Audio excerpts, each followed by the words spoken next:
सिद्धेश्वरचा भक्त उपासक,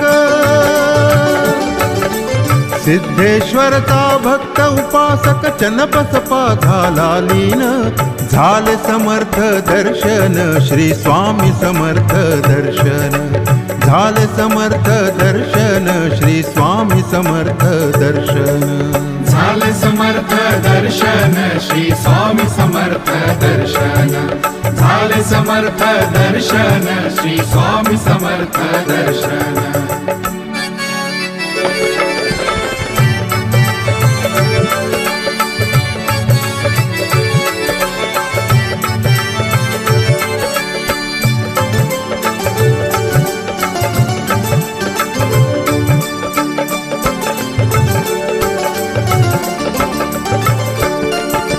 पार्वती सह सिद्धेश्वर तो समर्थ रूपी प्रकट होतो।